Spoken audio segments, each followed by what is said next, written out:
मनोजवं मारुतुल्यवेगं जितेंद्रियं बुद्धिमतां वरिष्ठं वातात्मजं वानरयूथमुख्यं श्रीरामदूतं शरणं प्रपद्ये. मारुती जन्मोत्सव अर्थात मारुती जयंती. आज मारुती जयंतीच्या या पवित्र अशा दिनी आज आपण आलेलो आहोत कुडाळ तालुक्यातील नेरूर इथल्या नागदा मारुती मंदिरकडे. खरं तर या नागदा मारुती या नावावरूनच या मंदिराची खूप मोठी चर्चा होते. इथे अपभ्रंश होऊन ह्या मंदिराच्या ह्या मारुतीला नागडा मारुती असं देखील म्हटलं जायचं. परंतु ज्या वेळेस त्याची वस्तुस्थिती जाणली गेली त्यावेळेस तो नागदा मारुती म्हणजे ज्या मारुतीच्या हातामध्ये गदा नाही अशी मूर्ती असलेली ही मारुती, म्हणूनच या देवळाला किंवा ह्या मंदिराला नागदा मारुती असं म्हटलं जाते. तर ह्या नागदा मारुतीच्या काय आहेत या कथा, इथे कुठले उत्सव होतात आणि मारुती जन्माच्या पार्श्वभूमीवरती इथे काय काय केलं जाणार आहे हे आज आपण जाणून घेणार आहोत. खरं तर बघितलं वडाचं सुंदर असं झाड, मारुतीची सुंदर अशी मूर्ती, हा रहदारीचा रस्ता आणि त्याच या वडाच्या झाडाच्या सुंदर अशा सावलीखाली अनेक लोक इथे आसरा घेत असतात, बसत असतात, पाणी पितात आणि पुन्हा आपल्या वाटेने मार्गस्थ होतात. आता ज्या ठिकाणी मी उभी आहे ते ठिकाण देखील अशा पद्धतीचं आहे की एका बाजूला सरंबळ, सोनवडे, वराड या मार्गे कट्ट्याला जाण्याचा मार्ग, दुसरीकडे नेरूर पार या मार्गे मालवणला जाण्याचा मार्ग आणि तिसरीकडे बाजूला कुडाळ हे शहर, अशा तीन ठिकाणच्या सीमेवरती वसलेलं हे मारुतीचं मंदिर सगळ्यांचा आकर्षणाचा विषय. बघूया तर मग ह्या नागदा मारुतीची खरी कथा काय आहे ती. चला.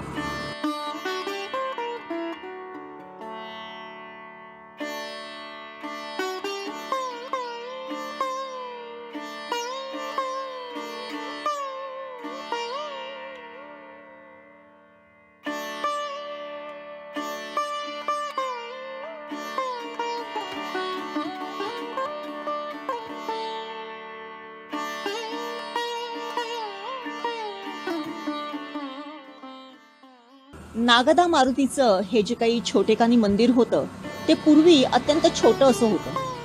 त्याच्यानंतर या मंदिराच्या संदर्भात एक ट्रस्ट स्थापन केला गेला आणि या मंदिराची ही जी काही बाहेरची बांधणी आहे ती केली गेली.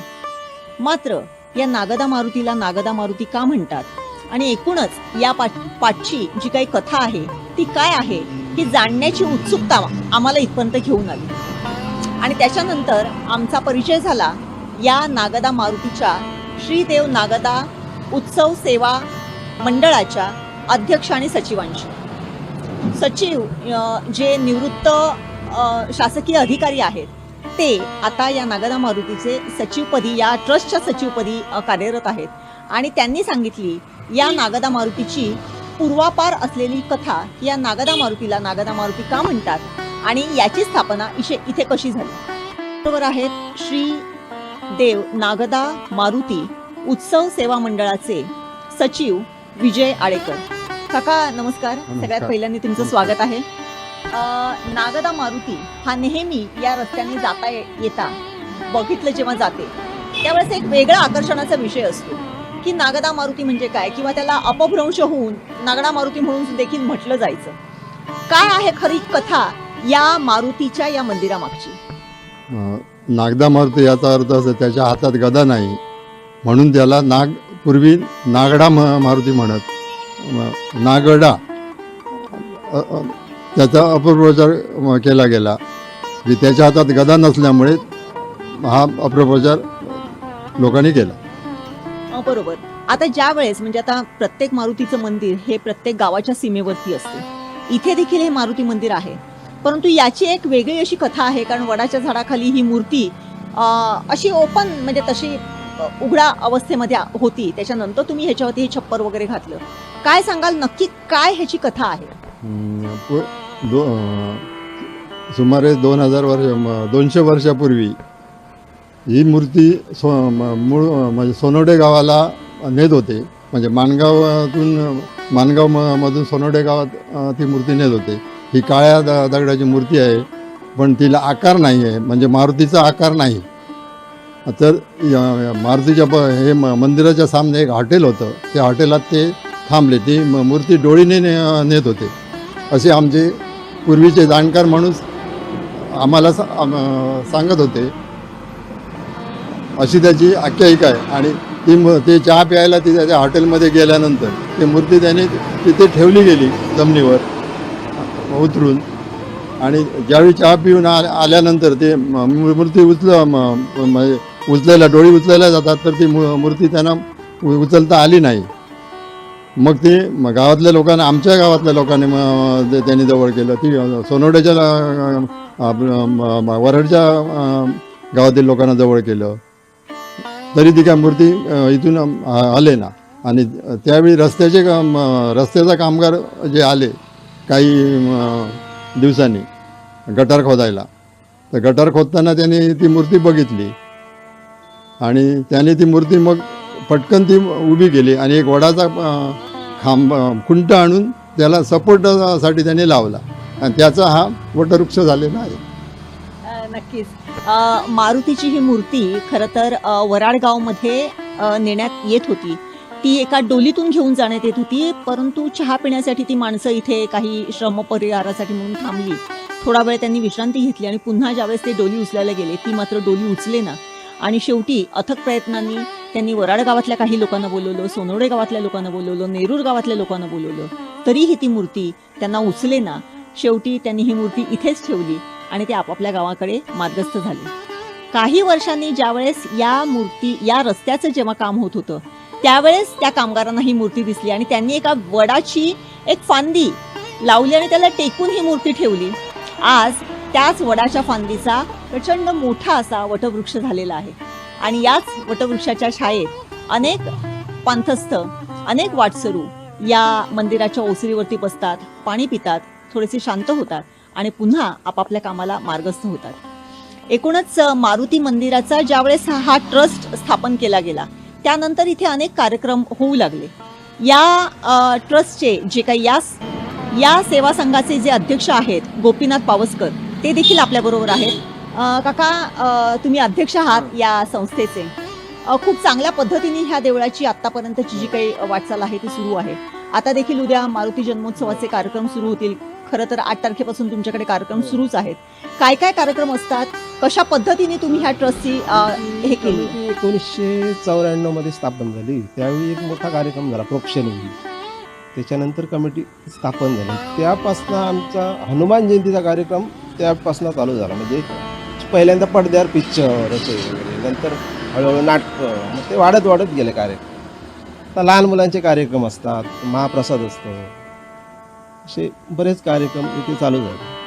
पहिल्यांदा 1 दिवसाचा होता, नंतर आता 5-5 दिवस कार्यक्रम, असे कार्यक्रम चालू. आता मारुती जन्मोत्सव तुम्ही म्हणताय की जेव्हा ट्रस्ट झाला त्यानंतर सुरू केलं, ह्याची जत्रा किंवा आपल्याकडे जत्रा दरवर्षीची असते ती केव्हा असते? पहिलं म्हणजे ती पूर्वीपासून, म्हणजे तिचं असं मूळ म्हणजे असं लिखित स्वरूपात असं काय नाही आमच्या म्हणजे पुराणात, म्हणजे कधीपासून सुरुवात झाली, पण ती पूर्वीपासून जत्रा चालू आहे. म्हणजे खूप वर्ष, म्हणजे पिढ्यानपिढ्या चालू आहे. ती केव्हा असते? जत्रा ती जानेवारीमध्ये असते. आमची शनिवार धरून करतो आम्ही. शनिवार जानेवारी महिन्यातच शनिवारची. मग कुठची तरी एक तीच नाही आमच्या जत्रेची, एक शनिवार असा आम्हाला देतात ते दशावधी. पौष महिन्याच्या पौष महिना येतो ना, पौष महिने जानेवारीतला पौष महिन्यातला जो शनिवार येईल त्या शनिवाराला ही जत्रा आमची होते. हां. आता मारुती म्हटलं की बलाची देवता, म्हणजे खूप हनुमान उपासक जे आहेत ते, म्हणजे आपण जेव्हा कुस्तीचे पैलवानाचे जेव्हा हे बघतो त्यावेळेस मारुतीची उपासना ते करत असतात. इथे काय तसे तुम्ही उपक्रम राबवता का, की तरुणांना काही बैठका? मध्यंतरी आम्ही इकडे हे केलं होतं, चालू केलं होतं. थोडे दिवस चाललं, मग जो तो आपापल्या कामाला गेला. हे होते ना, इथे एक संघ चालायचं आमचं थोडे दिवस चाललं, मग कमी झाले, मुलं पण कमी झाली. म्हणजे आता एकूणच जर बघितलं तर या जे देवस्थान आहे, छोटेखानी देवस्थान आहे, त्याचा एक तुम्ही ट्रस्ट स्थापन करून इथली स्वच्छता, इथली दररोजची पूजा इथले जे काही वार्षिक तुमचे सण जे मारुतीचे असतात ते तुम्ही इथे चांगल्या पद्धतीने साजरे करत असता आणि तुम्ही तुमची कमिटी यासाठी सगळे एकोप्याने आणि संपूर्ण एकदिलाने इथे काम करत असते. आम्ही छोटीशी एक बालवाडी इथे चालू केलेली आहे मंडळामार्फत, मंडळातर्फे. ती बालवाडी किती मुलं आहेत त्याच्यामध्ये? 20 मुलं आहेत बालवाडीत. अच्छा. आणि त्याचं हे सगळं त्याचं जे कामकाज आहे ते तुमचं ट्रस्ट बघते? म्हणजे ट्रस्ट मार्फतच ते चालू केलेली आहे. एकूणच आपण बघितलं की या नागदा मारुतीच्या छोटेखानी मंदिरात प्रसन्न असं वातावरण आहे. सकाळची वेळ आहे, रस्त्याने अनेक वाहनं जात आहेत, मात्र तरी प्रत्येकाचं लक्ष जाता येता या मंदिराकडे हे आवर्जून जातेच. या मंदिरातली मूर्ती देखील अशी आहे की जी कुठूनही तुम्ही या रस्त्याने जाताना कुठल्याही रस्त्याने आलात तरी ती तुमच्या नजरेत अत्यंत प्रखरपणे लगेच भरून जाते आणि आपसुकच आपले हात हे त्या मूर्तीच्या नमस्कारासाठी उचलले जातात. नागदा मारुतीची ही जी काही कथा आहे ती जरी आपण आता ऐकली तरी मारुती ही बलाची देवता आहे, बलाची उपासना करणाऱ्यांची देवता आहे. अनेक लोक मारुतीची उपासना करतात. आज तरुणांमध्ये जो काही एक प्रकारचा थोडासा मरगळ किंवा एक नैराश्यजनक जे काही वातावरण आलेलं आहे ते निश्चितच या मारुतीची जर उपासना केली तर निश्चितपणे जाऊ शकते आणि खरंच एक वेगळी ऊर्जा घेऊन, एक वेगळा उत्साह घेऊन हे तरुण पुन्हा नवीन उमेदीने कामाला सुरुवात करू शकतात.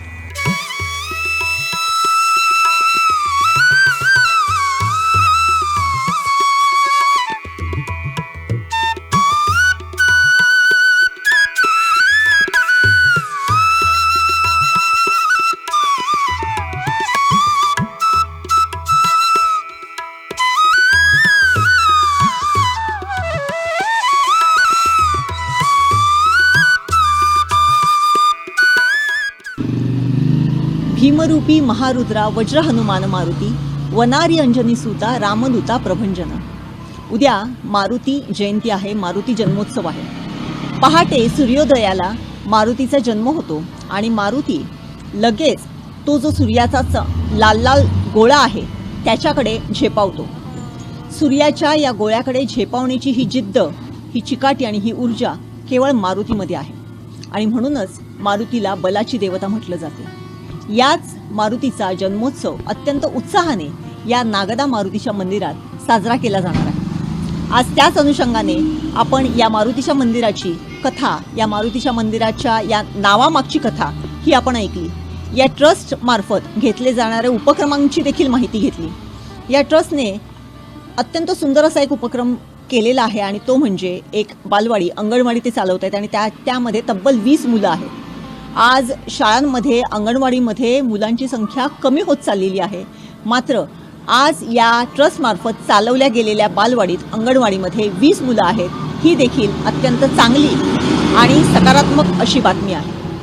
मारुतीच्या या मूर्तीच्या पाठची जी काही कथा आहे ती आपण ऐकलीच. एकूणच अशी अनेक मंदिरं आपल्या सिंधुदुर्ग जिल्ह्यामध्ये आहेत. अनेक सुंदर मंदिरांचा इतिहास आहे आणि तो सगळा आपण या अशाच कार्यक्रमांमधून जाणून घेणार आहोत. या मारुतीच्या मंदिराच्या या वटवृक्षाच्या सावलीमध्ये ज्यावेळेस आत्ता देखील मी इथे बसली आहे, एक वेगळा शांतता, एक वेगळा गारवा आणि एक वेगळी ऊर्जा इथे जाणवते. निश्चितच या रस्त्याने जाणारे किंवा सिंधुदुर्गात येणाऱ्या अनेक लोकांनी या नागदा मारुतीच्या मंदिराला आवर्जून भेट दिली पाहिजे.